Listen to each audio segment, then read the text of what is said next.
all of you. Let the blessings of Lord Ganesha be on all of us. We keep prospering, progressing, and our nation keeps moving forward, overcoming all the hurdles. Golden Jubilee is an illustrious moment in the journey of an institution.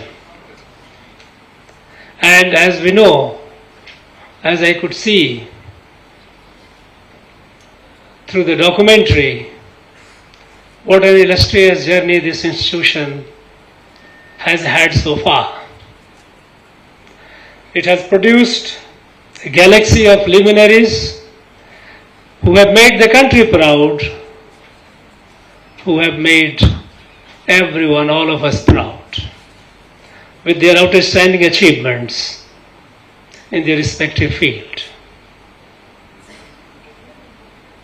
I am sure this institution will continue rendering the service to the nation in years to come.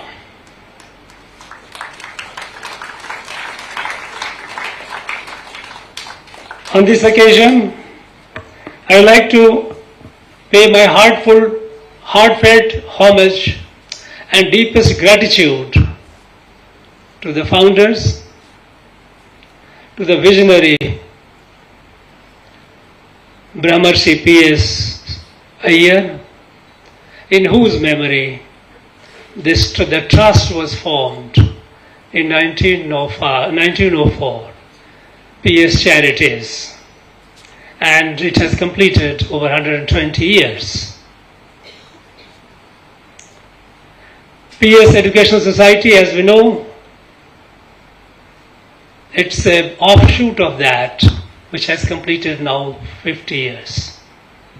So while the Institute P.S. Education Society completes the 50 years of its journey, the fact is the mother tree, the plant that has been alive and thriving, is about 120 years old.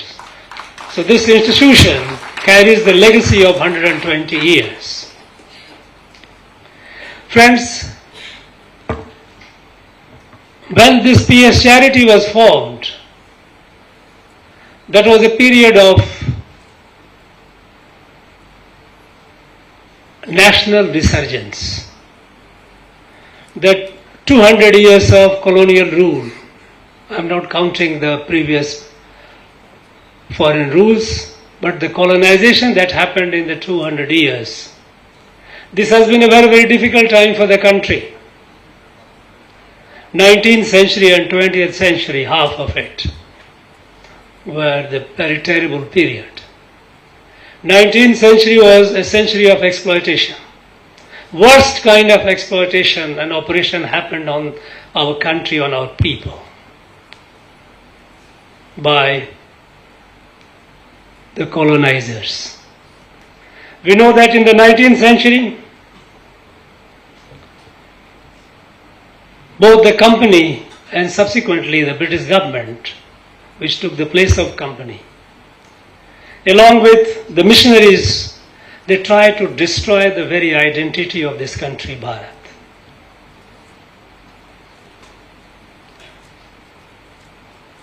They had realized that this country, if they had to continue ruling over this, its identity, its spirit has to be killed.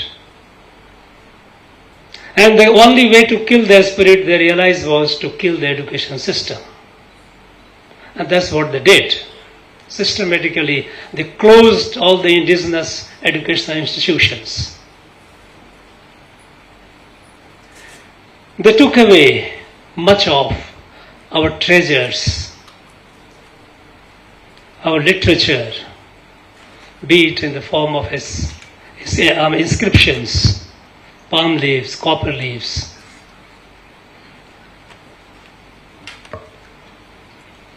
And they fabricated a history and a new identity of our people and our country. In fact, This was all a well deliberated attempt. It was well thought, because as we all know that British had the experience of colonization elsewhere, but they couldn't do that on this country. They could not replicate that experiment as they did in United States of America or Australia. They couldn't do it here, because India was a highly evolved and civilized society. As a society it was one. As a people it was one. And that is why when something happens in one part or happened in one part of the country, there were reactions here. We just heard that 1934 earthquake happened in Bihar, and this institution generated fund for that. This was not in isolation. It was all over the country. It was during that very period when British partitioned Bengal, people of this place revolted. V.O. Chidambaram Pillai took to the streets. It was one country, one society, one family. They had to break that family, the bonding. And the way was to change the identity. In fact, there are some interesting documents. At the time, when they had begun the colonization, after the Battle of Plassey, a number of professors of Edinburgh University, which was very close to the British government, British establishment, they had written a letter in 1788 asking the British government, the language they had used was, British government must take all measures to discover, collect and translate. Discover, find out where it is lying. Collect, take it away, and translate all the available works of ancient Hindus. This was the expression used. Because they knew that previously, during this several centuries of other rules, foreign rule, they had destroyed a lot, but still they were surviving. So they said that you collect this, all the ancient works of Hindus, because their science and astronomy will enrich the European science and astronomy. They could go to the extent of saying that you must collect their poems. You must collect their fables, their stories, because they knew that the society was knit together through fables, through stories taken from our epics. All that they had, so that the letter goes further. We could understand the religion and institutions of Hindus, the celebrated people, the word used by them, celebrated people, from whom Moses received his knowledge, wisdom, and Greek received their art and the religion. These were acknowledgement. This was the relation of the British. So took away as many as possible. But and we know that millions of these documents have been taken out. But still, some are left. Besides trying to change our identity, that was also a period when they took about 1 million of our people from this particular place, our Tamil Nadu, especially south, as slaves to their colonies, what they called indentured labor, to all the colonies, to work in the field. About 1 million people. These are yet to be well researched. We don't even talk about it. In fact, in the archives there are documents we have got from Madras archive. 1839, 70,000 people of this place. 70,000, imagine at that point of time what could have been the population. They put their signature on a letter to the then governor of Madras, asking them to remove the condition that for admission in schools they had to change their religion. that was a period of extreme atrocity. It was that period that as the nature and character of our country is, Bharat has been, that the people emerged to save the society. It was during that time we had a great many such saints appearing on this land. Ramalinga Swami Vallalar was one among them. Ayya Vaikunthar was another one. There were so many of them.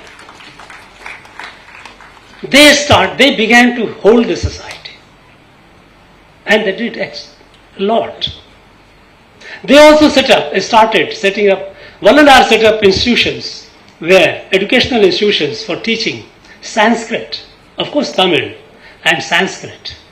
Because they knew that Sanskrit, these colonials would destroy it further.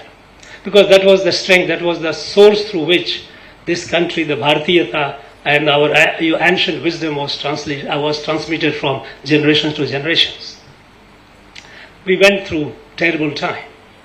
But the 20th century was a time of resurgence. When nationalism started manifesting itself through various activities all over the country.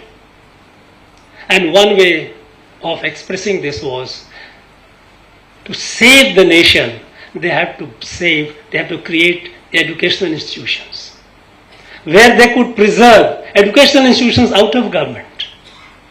Because within the government there was no chance. They were all doing just the opposite. It was at that time that this PS charity was formed and begin with the education. It was born out of a vision to save the nation, and to save the nation means save our essential spirituality. It was during that very period that some other renowned institutions also came up, institutions which became renowned. At the time they planted the seed. It was at that point of time that Mysore University, Maharaja of Mysore set up the Mysore University. Because at that time it was a college affiliated with Madras University, which was under government control. And when I went through the correspondence between Maharaja, for asking to create a separate university and refusal of Madras University to do so. Because Mysore was a princely estate, there they had the freedom to teach what they wished to teach. Of course, with due regard to giving the sensibilities of the colonial power. But they were not prevented from teaching our Bharatiya culture, Bharatiya spirituality, Bharatiya dharma. After a lot of a struggle, they could establish that. It was during that 1916. It was in that very year that Madan Mohan Malvi, another great person, set up Banaras Hindu University. It was essentially started as Central Hindu College, which later became Banaras Hindu University. There were a number of institutions came up in the country to protect our dharma, because Bharat was a dharmic rashtra. And if they destroy the dharma, they cannot. It was that point, in that very phase, that Bharatiya Vidya Bhavan came, which did a wonderful yeoman service to the nation. It was during that very time that Kalakshetra came up. Rukmini Arundale, she established it. It was to preserve our classical dance, classical art. Preserve under pressure when it was under extreme assault. So all these visionaries, those who created these institutions, they created these institutions not merely as an educational institutions to teach and qualify, give the degrees to the people, but essentially bringing up the citizens endowed with the sense of Bharat, which was a dharmic country, dharmic rashtra. Unfortunately, after independence, the rulers, the people, those who held the reign of power, they deviated. They tried to, in fact, weaken. They did everything possible to weaken that sense, the thread, that bond, that kept that knit the whole country together. They tried to build a so-called secular society over a profoundly religious, a dharmic society. It is there on record. The first Prime Minister of the country is on record to say that my biggest challenge is to establish a secular country, secular state over a profoundly religious society. And he did so within no time, within years of Constituent Assembly rejecting the term secular. Because secularism is a European concept. Secularism was born out of hostility between the state and the church. And so they said no. They fought and they separated. You are you, we are we. And in the debate, in the Constituent Assembly, it was made clear that no, in Bharat, there is no hostility. Bharat believes in Sarva Pantha Sambhav. It's equanimity, accept all. These are all various manifestations, various ways. And so it was not included. But while it was not included in the constitution, in practice they tried to weaken the very idea of Bharat. And finally the last coup de grace was during the period of emergency, they introduced the word secularism in the preamble of the constitution. There again, when the bill was introduced, they made it clear in the Parliament, Lok Sabha debate, 26th-27th of October 1976. Sardar Swaran Singh, who piloted the bill, who said, on the issue of secularism, I want to make it clear that our secularism is not European secularism. Yet, in practice, it became European secularism. All the textbooks were purged. We were brought up on the story of Rama and Krishna, Ramayana and Mahabharata, Bhagavad Gita. We were all brought up like that, systematically purged. And it was under that pressure that even this PS Education Society came. It was not that out of to organize a better organization, because in Bharat there is no distinction between education and dharma. There cannot be an education without dharma. As simple as that. The European secularism is antithetical to the idea of Bharat. If you follow European secularism, there is no Bharat. Bharat is doomed. It will disintegrate. Because Bharatiya dharma has been all inclusive. There is no other. There is no other. All are part of the family. Vasudhaiva Kutumbakam, Yadu Mure, Yavarum Kelir. This is what I want. How can you say that no, you are not? So anyone who believes that, any ideology that believes in exclusivity, that no, this is the only path, is the very idea is antithesis of Bharat, the idea of Bharat. And now,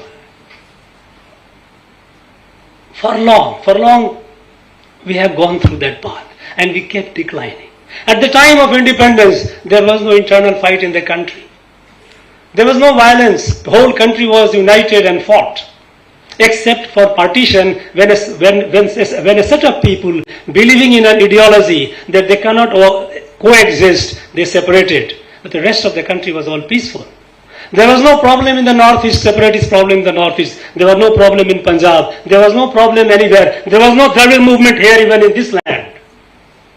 Nation was all united. But soon after independence, because of when we lost the direction away from Bharat, we started dividing ourselves, breaking ourselves. Each one has started separating. No, we are different, we are different. The whole idea of Bharat has been weakened. Now in this situation, we see that in the last one decade, you see the change. A change is happening. There is a positive mood because all that is happening in tune with the very idea of Bharat. Sabka saath, sabka vikas. All are family. There is no distinction. There is no politics. In this, as a result now, we see our country. At the time of independence, it was the 6th largest economy. By 2014, it had become the 11th largest. It fell down. Today, it is the 5th largest. We have grown that. And we are soon going to be the 3rd largest. In every field now, India is proud. Indians are proud. An Indian passport has a great value whenever you go out. Those who travel, they know the weight of Indian passport now and what it was there 10 years before. New Bharat is emerging. And now it is emerging with a destiny, with a goal, with a resolve that by 2047 we have to be a fully developed nation. Now in this journey, I would like this institution, PS, Educational Society, also to take a call. What is your goal? What is your plan for the next 25 years? It's not enough to say that we have produced so many scientists only once. We are all proud of it. But you must set a goal so that by 2000, I'm sure, now by the time you will celebrate the diamond jubilee of your institution, that will be the centenary of our independence round about that time. At that time, when you are holding the meeting in this hall or maybe the bigger hall, at the time you should say proudly, this is our contribution to building the nation. And towards that, you have to have a clear policy. I was listening the documentary I heard that we have so many clubs. I missed out. I think so. I didn't hear, I don't know whether anyone else heard. There is no Sanskrit club. The founder had a dream to have a Sanskrit because Sanskrit is the source. That's the source to your root. We have a Sanskrit Pathsala. It is not enough that people become Sanskrit literate. It's a time when we need to have multilingual experts in Sanskrit, expert in Tamil, expert in English. Same person who is able to tell the stories, tell the things what are there in our text with confidence in a definitive manner. We need to produce that. I think in many ways we can be a very, very effective and proud partner in our national journey, because we often talk about, we have told this, we do for society. What is society? In our Bharatiya Adhyatma, a family is an extension of individual. Society is an extension of the family, and the Rashtra is an extension of the society. It is essentially for the nation, for the Rashtra. And it has to be for the Rashtra. So when we talk about we have done so much for the society, let us keep talking about we have done so much for the nation, for the Rashtra. With that objective in mind, if you can have a roadmap, and I am very sure this institution is immensely capable. It has such an enormous wealth of talent. It has produced such a great number of luminaries. It is enriched with values. And I'm sure you are doing it. You don't need my telling. But since you have invited me here, I think it is my duty to tell and remind that it is time for us to frame a roadmap for the next 25 years. Roadmap keeping in mind how we are strengthening this Bharat. The Bharat, its ideas, its institutions, in every field. We are producing scientists, people. We have heard there are great people of atomic science. People have been there in every field, and you will keep producing it. I heard you have modern lab. We are very proud of it.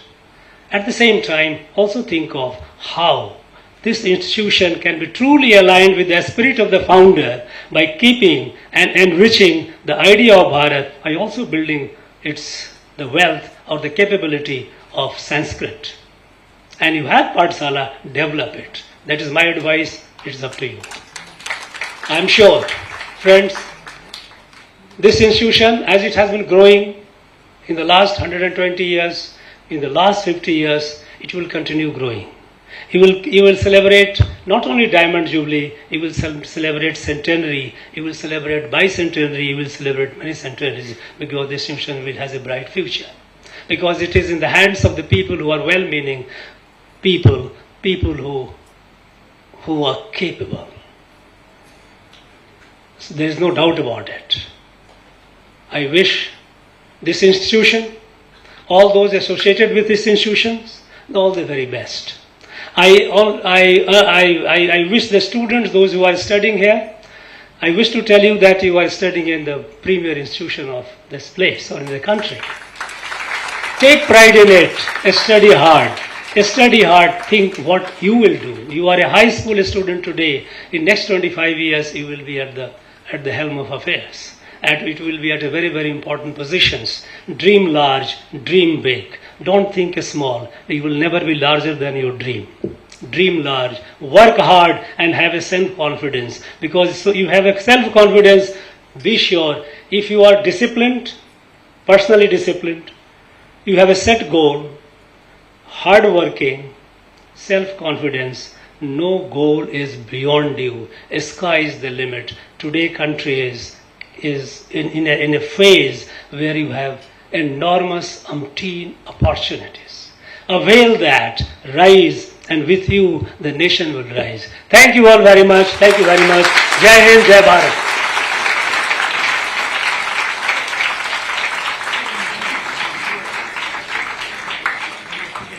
Thank you very much, sir, for your inspiring address. We take your advice and will follow suit. We are indeed fortunate.